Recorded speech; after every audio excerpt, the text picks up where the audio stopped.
Bonjour à tous et à toutes, bienvenue à l'émission. Aujourd'hui, je reçois Guy Bernatchez, préfet de la MRC de la Haute-Gaspésie, ainsi que David Brodeur Desbiens, qui est en charge du projet de compostage dans la MRC. Donc, on va discuter compostage. Bonjour à vous deux. Bonjour, Madame Aubert-Bonne. Bonjour, Madame Aubert-Bonne. Alors, on sait, les bacs bruns sont en cours de distribution. Ils sont rendus aux portes de la plupart des citoyens.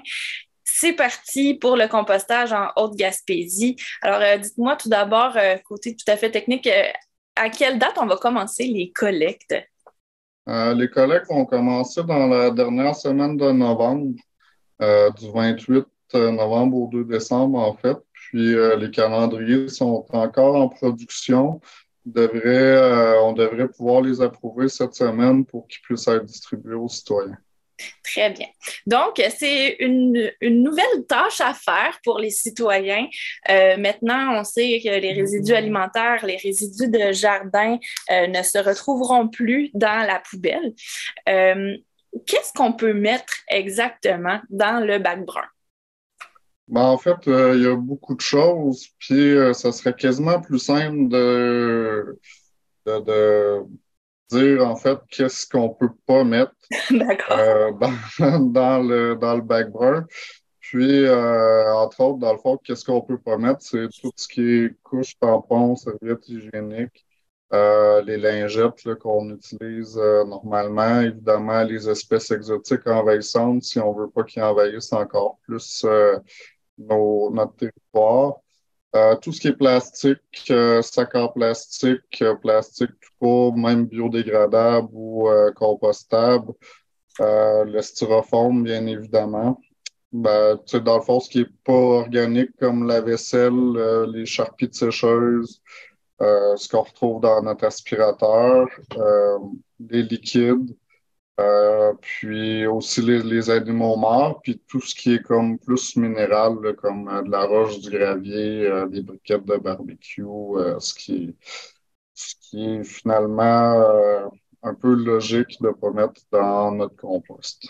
Donc, j'ai sorti une petite liste ici de matières, puis je vais vous demander voir si ça peut aller dans le bac.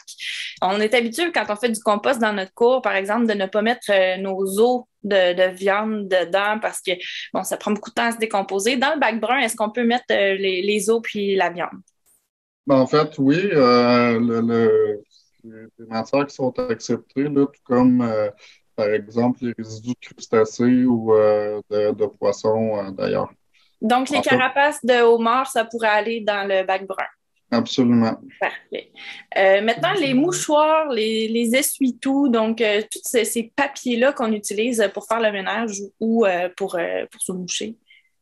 Ben, en fait, oui, il y a un petit bémol. Par contre, en ce qui concerne les essuie-tout, c'est que, tu sais, si c'est un essuie-tout qui a juste été utilisé pour ramasser un dégât de jus, par exemple, oui, ça va être accepté. Mais si c'est un essuie-tout qu'on va avoir utilisé avec du Windex pour laver les vitres, à ce moment-là, on est mieux de le mettre à la poubelle quand même.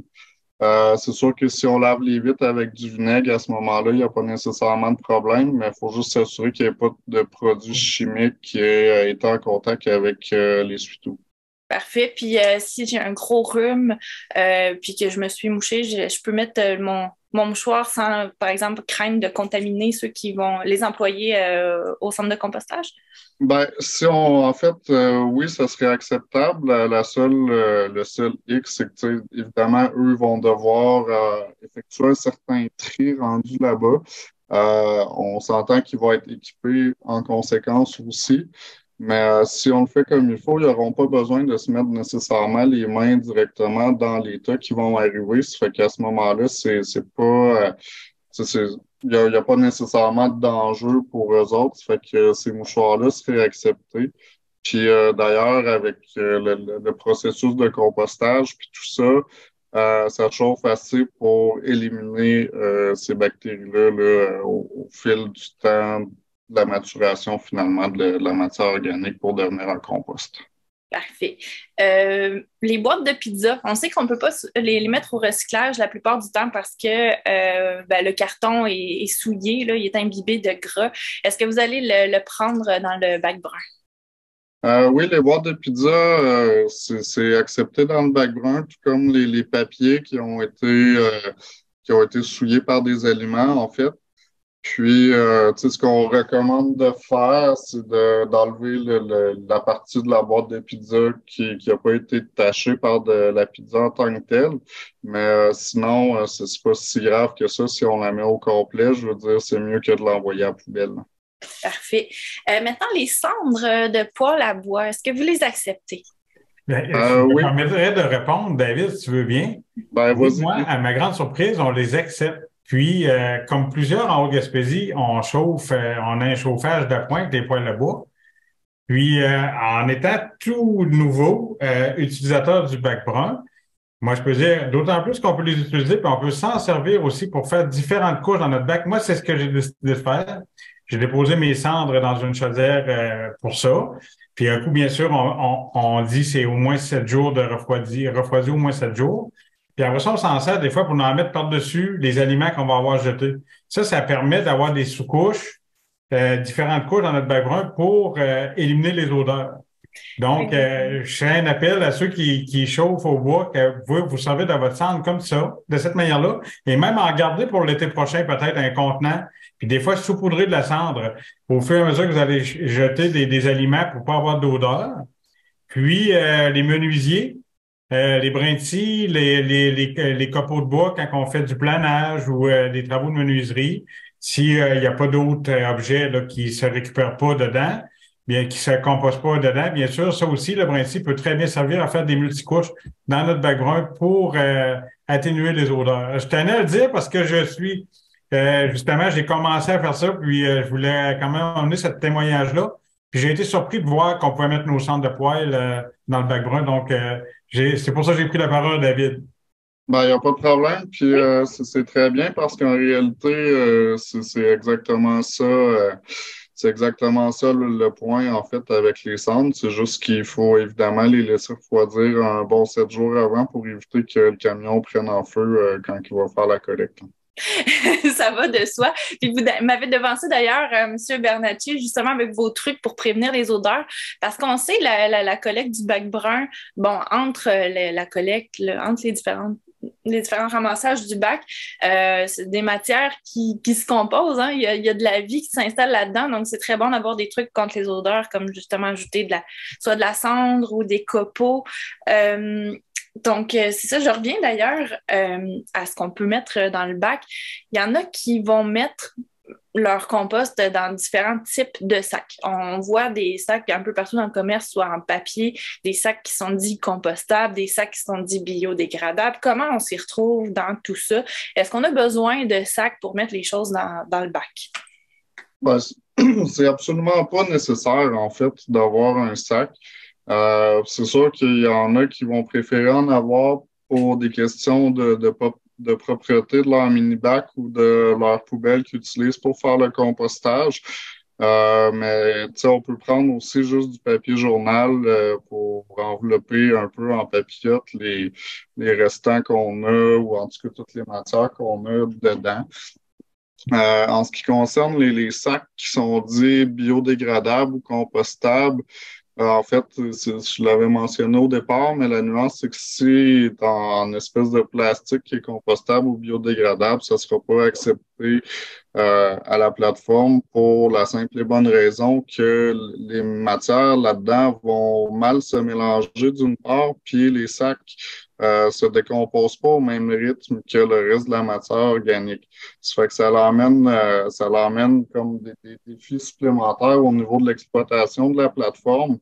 Puis c'est la raison pour laquelle on préfère en fait qu'on accepte tout ce qui est sac en papier ou qui est sac en papier qui sont faits exprès pour ça avec une espèce de couche de cellulose à l'intérieur du sac qui permet que ça reste étanche puis que ça coule pas dans le fond. Ça fait que c'est plutôt ces sacs-là qui sont acceptés, mais à prime abord, on n'a pas nécessairement besoin de mettre de sac. Ce qu'on peut mettre pour éviter que ça colle dans le fond, puis les bords du bac, c'est un peu de papier journal ou justement bonne boîte de pizza qu'on a dégusté le vendredi soir. Ça fait que c'est plutôt ça qui est préconisé comme approche. Parfait. Maintenant, bon, on sait que le bac il est rempli de toutes les matières qu'on a nommées, également nos résidus alimentaires, les résidus de jardin, ça peut être la tonte de pelouse, etc. Donc là, mon bac, il est bien plein, il va être récolté. Où est-ce qu'il s'en va? Il se situe où, le centre de compostage? Le centre de compostage, il est à Matane. On a un partenariat là, avec les différentes municipalités de la Matanie, dont la ville de Matane, qui, eux, sont comme propriétaires des installations. Ça fait que ça s'en va à Matane. Le site il est juste à côté du site d'enfouissement, en fait, de Matane. Ça fait que les camions, plutôt que d'aller directement les enfouir, ils vont juste à côté pour faire composter les matières. Très bien. Puis le processus de compostage, ça dure environ combien de temps? Et quand ma matière arrive là-bas, après combien de temps je peux la réutiliser sous forme de compost? Ben, on prévoit environ 6 mois pour avoir un compost qui est mature à partir du moment où on a un tas qui est assez gros pour qu'on puisse commencer à composter. Ça fait que, autrement dit, tu sais, avec le début du compost cet automne, on peut s'attendre à ce qu'au courant de l'été prochain, on puisse avoir partie de ce compost-là qui devrait être mature. Et puis ce compost-là, est-ce qu'il va être accessible à la population qui a souhaité l'utiliser, par exemple, dans son jardin, ses plates-bandes? Ben oui, c'est un peu ça le but, en fait, c'est que le compost revienne aux citoyens qui ont participé à tous les citoyens, en fait, du territoire qui ont amené de la matière là-bas pour un peu les récompenser de l'effort qui a été fait pour concernant la déviation de ces matières-là du site d'enfouissement. Donc, j'imagine que vous allez aviser les citoyens quand le compost sera disponible. Il reste encore des défis techniques là, à faire. On va travailler ça avec David au niveau des élus, la Haute-Gaspésie, pour trouver des endroits où on va disposer de ce retour de compost-là, puis comment qu'on va le redistribuer aux citoyennes et aux citoyens. Ça, c'est des technicalités qu'on va qu'on va régler là, dans les prochains mois. Puis, faut savoir aussi, pour revenir à la question précédente, là, c'était un travail de longue haleine, hein, de faire affaire avec la Matanie, la ville de Matane, puis la plateforme de compostage. On avait fait affaire ici avec une firme, là, on avait fait des études de certaines possibilités, des stations de compost communautaires et d'autres solutions là, qu'on pouvait envisager, mais c'était la meilleure pour nous, tant au niveau efficacité que monétaire. C'est terminé avec travailler en équipe avec la Matanie et faire ce qu'on fait en ce moment. Et avec le retour justement du compost, ben je pense on est gagnant-gagnant, comme on dit. Exactement. Vous avez soulevé l'aspect monétaire, M. Bernatchez. Justement, si on compare les coûts du compostage versus les coûts d'enfouissement, j'imagine qu'il y a une économie à faire pour la MRC. Absolument. Là, David pourra renchérir, mais il faut savoir aussi qu'il fallait composter avant 2025 hein, avec les lois gouvernementales. On avait l'obligation de. Donc là, on va être juste bien, là, pas trop à la dernière minute. Puis on va l'avoir étiré aussi un certain temps pour bien se préparer. Puis oui, on va sauver parce que ça coûte moins cher à faire du compost que d'enfouir des matières résiduelles. D'autant plus que on va avoir des dividendes là-dessus. Tu sais, moins on enfouit, plus notre ratio est bon par rapport à l'enfouissement puis au compostage. On va avoir des redevances par rapport à ça, on va se servir de cet argent-là pour continuer d'améliorer notre système de récupération des matières résiduelles. Donc, dans le fond, c'est ça, on parle de subventions gouvernementales. Dans le fond, quand vous prouvez qu'il y a un certain pourcentage de vos déchets qui est détourné de l'enfouissement, vous avez un retour financier, c'est bien ça? Ben, en fait, c'est pas vraiment une subvention gouvernementale, c'est qu'à chaque tonne qu'on enfouit, il y a une redevance qui s'en va au gouvernement. Une redevance. Pour justement encourager les municipalités à avoir une meilleure efficacité puis tout ça. Puis En fait, c'est que le retour de cet argent-là sert à financer les actions qu'on met en œuvre dans le plan de gestion des matières résiduelles. Ça fait que tout ça vient un peu essayer de diminuer les quantités qu'on enfouit, puis trouver d'autres avenues pour les quantités, les déchets finalement qui sont pas nécessairement des déchets, par exemple la matière organique, ou trouver d'autres avenues pour différents déchets là, comme les matériaux de construction puis tout ça pour que ça soit réutilisé ailleurs. Ça fait que c'est tout ça qui vient en fonction de la performance qu'on a ici en termes de kilos par habitant qui vient déterminer quel montant on a droit d'une année à l'autre, en fait. Et ici, Mme Auberbonne, il y a une statistique qui est assez surprenante, hein, qui est révélatrice. On dit que la moitié de notre poubelle est constituée de matière organique. Alors, c'est considérable. Si on fait le moindre effort pour le bac brun, c'est sûr, certain qu'il va y avoir des avantages à tout ça. Exactement. Puis on sait que les cellules d'enfouissement, c'est des infrastructures qui sont extrêmement coûteuses, qui ont aussi une durée de vie limitée, hein, parce qu'à un moment donné, c'est plein, il faut en faire une autre. Donc, j'imagine qu'avec ça, on vient augmenter la durée de vie de vos cellules d'enfouissement si on arrive à en détourner 50% des entrées. Là. Absolument. Ben, effectivement, puis c'est ce qu'on espère aussi de prolonger au maximum la durée de vie du site d'enfouissement qui est à Matane. Exactement. Donc, côté acceptabilité sociale, comment ça a été reçu dans le milieu, l'idée de composter par l'ensemble de la population? On sait qu'il y a déjà plusieurs régions au Québec là, qui s'y sont mises, mais c'est nouveau en Haute-Gaspésie. Alors, comment les gens ont réagi quand on leur a dit vous allez avoir une troisième poubelle, vous allez devoir gérer quelque chose de nouveau au quotidien? Bien, si je me permets, David, là, au niveau politique, je pense qu'en général, ça a été bien reçu. Le monde sait qu'on est rendu là, hein, tant au niveau québécois que même au niveau mondial. La collecte des matières organiques, là, on ne l'invente pas. On est rendu là au niveau de l'environnement, protection de l'environnement pour les générations futures.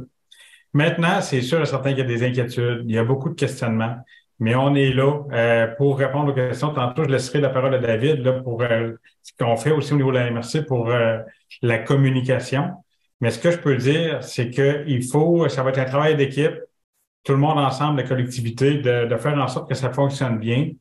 Puis moi, je me souviens très bien l'avenue des bacs, tout simplement, la fermeture de nos sites dans chacune des municipalités pratiquement. Alors, l'avenue des bacs, le bac noir, le bac vert, le bac bleu, la récupération, c'était au début beaucoup de questionnements, beaucoup de personnes étaient même réfractaires à tout ça. Puis aujourd'hui, c'est comme une normalité dans notre quotidien. Alors, j'ose imaginer que le bac brun va faire son petit bonhomme de chemin, puis il va devenir une normalité dans notre quotidien le plus rapidement possible. Il va y avoir une période d'ajustement, c'est certain, bien sûr, des habitudes à prendre. Je suis sûre qu'au début, on va jeter la plure de banane dans la poubelle, on va faire « Oups, on va la ressortir de là pour la mettre dans le bac brun ». Donc, il va y avoir différentes adaptations comme ça.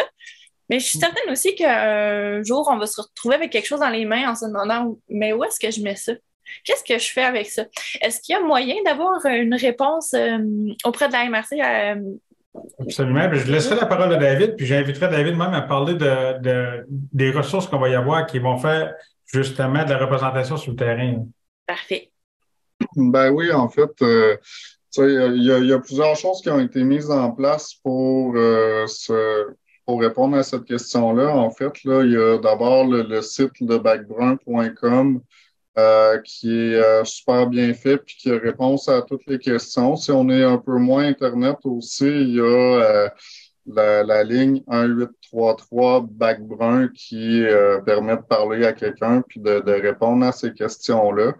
Puis sinon, bien évidemment, il y a, je suis là pour répondre à un certain nombre de questions aussi. Je suis tout seul. Mais on a engagé des équipes qui vont également faire de la sensibilisation sur le terrain par du porte-à-porte, par des kiosques qui est temporaires, là, genre très sporadiques, pour montrer aux gens c'est quoi du compostage, tester un peu leurs connaissances, puis tout ça. Puis éventuellement aussi, on aimerait ça pouvoir aller éduquer les jeunes directement dans les milieux scolaires. Ça fait que c'est un peu tout ça globalement qui a été mis en place pour répondre au maximum de questions possibles. Puis évidemment, il y a eu le petit dépliant qui normalement a été en fait mis avec les mini-bacs de cuisine lors de la livraison des bacs. Il y en aura là, à partir de cette semaine un certain nombre dans toutes les municipalités au cas où les personnes les auraient égarés ou s'il y a eu des erreurs lors de la livraison puis qui a été oublié. Ça fait que c'est un peu ça qui a été mis en place en fait pour tout ce qui est les communications puis pour répondre aux questions des citoyens à savoir si ça va dans quel bac finalement. Très bien. Donc, il va y avoir de l'information un petit peu partout dans la MRC, disponible là, pour les citoyens. Le plus possible. Puis sinon, on est disponible aussi pour répondre aux questions. Là. La plupart des élus ont déjà commencé à composter puis savent déjà pas mal qu'est-ce qui se met dans le bac, dans un bac ou dans l'autre. Je pense que comme leader, les élus, les conseillers municipaux, même les travailleurs de chacune des municipalités deviennent des messagers importants pour bien diffuser l'information du pourquoi puis du comment on se sert, on manipule nos matières organiques. Alors, non, je pense que ça va être un travail de longue haleine, oui, mais moi, j'ai très, très confiance pour la suite des choses. Donc là, on parle en fait d'une implantation du compostage dans le système résidentiel. Est-ce que les institutions, les commerces embarquent dès maintenant ou si on prévoit ça dans une phase ultérieure? En fait, c'est les commerces qui ont déjà la collecte un peu résidentielle, là, c'est-à-dire qui ont des bacs puis qui génèrent de la matière peuvent dès maintenant participer. S'ils n'ont pas reçu de bac encore, ils peuvent en faire la demande parce qu'il y a des surplus dans chacune des municipalités qui ont été prévus justement pour ça, des oublis ou des commerces qu'on ne savait pas nécessairement s'il allait avoir un apport de matière organique. Mais sinon, pour ce qui est des plus gros, par exemple, des multilogements, pour des institutions plus grosses, c'est dans une phase ultérieure, étant donné qu'il faut qu'on pense à un mode de gestion qui est facilitant pour eux aussi, puis qu'on trouve des équipements qui sont adaptés à ramasser les matières organiques pour ces industries ou ces commerces ou ces institutions-là. Très bien. Donc, c'est un grand projet qui démarre. On voit qu'il va y avoir une suite également. Alors, Guy Bernatchez et David Brodeur-Desbiens, merci beaucoup pour toutes ces informations-là. Puis, bonne chance avec la suite. Merci beaucoup pour l'opportunité de nous interviewer, en fait. Puis, je vais laisser Guy faire le mot de la fin. Bien, c'est ça, je voulais dire. David, merci beaucoup à vous de nous donner l'opportunité de communiquer ces informations ultra importantes. Puis, on a bien confiance en notre population pour la suite des choses. Merci, Mme Aubert-Bonne. Merci, au plaisir.